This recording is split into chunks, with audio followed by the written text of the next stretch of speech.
Boredom is one of the most misunderstood feelings you experience. It's dismissed as laziness, as a lack of ambition, as something to escape, distract from, or cure. But boredom isn't weakness. In fact, boredom is one of the last intact survival signals your mind still has. And the reason it feels so uncomfortable is because it was never meant to feel comfortable. You don't feel bored when you're in danger. You don't feel bored when something matters. You don't feel bored when your presence is required. You feel bored when your mind detects wasted potential. Not consciously, biologically. And that's what makes boredom dangerous and valuable. Because boredom, from an evolutionary perspective, boredom makes no sense until it makes perfect sense. Early humans didn't have the luxury of prolonged boredom. If nothing was happening, something needed to be done. Food needed to be found, shelter needed reinforcement, threats needed monitoring. A bored mind was a maladaptive mind. So boredom evolved not as a flaw, but as a motivational discomfort, a psychological itch designed to push you toward exploration, effort, risk, engagement. Boredom wasn't about entertainment, it was about movement. When nothing meaningful demanded your attention, your nervous system created discomfort to force action. In simple terms, boredom is your brain saying, this level of stimulation is not enough to keep. Today, boredom no longer points to scarcity, it points to misalignment. Your mind evolved to seek challenge, resistance, feedback, consequence. But most of your daily actions now have no visible impact, no physical demand, no immediate consequence. You press buttons, you swipe, you consume. Your brain receives stimulation, but not meaningful engagement.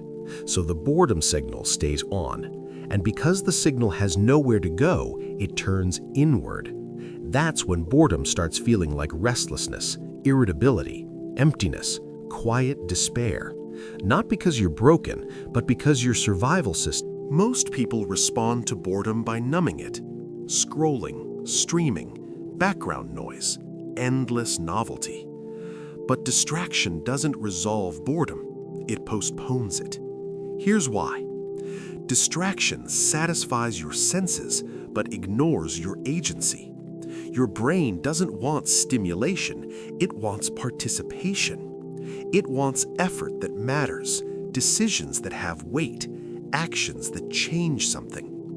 When boredom is met with distraction, your mind learns something dangerous. Nothing I do here actually matters, so the signal intensifies. That's why boredom today feels heavier than it used to, why it bleeds into motivation, why it quietly erodes focus. You're not understimulated, you're under-challenged in the wrong way. Here's the part most people miss. Boredom doesn't affect everyone equally. Some people tolerate shallow stimulation easily. Others feel restless, irritated, or hollow very quickly.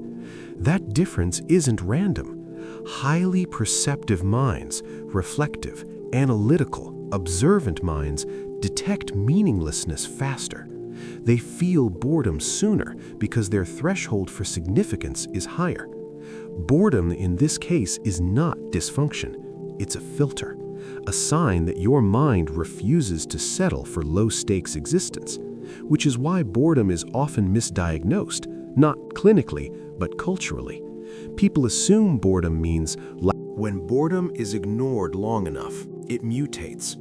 First, it becomes restlessness, then distraction, then numbness. Eventually, people stop listening to the signal altogether. They don't feel bored anymore, they feel flat. That's not improvement, that's shutdown.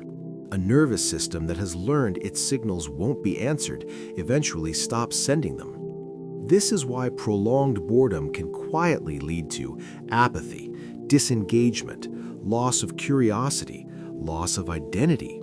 Not because boredom is harmful, but because it was silenced instead of understood. Boredom is not asking for entertainment.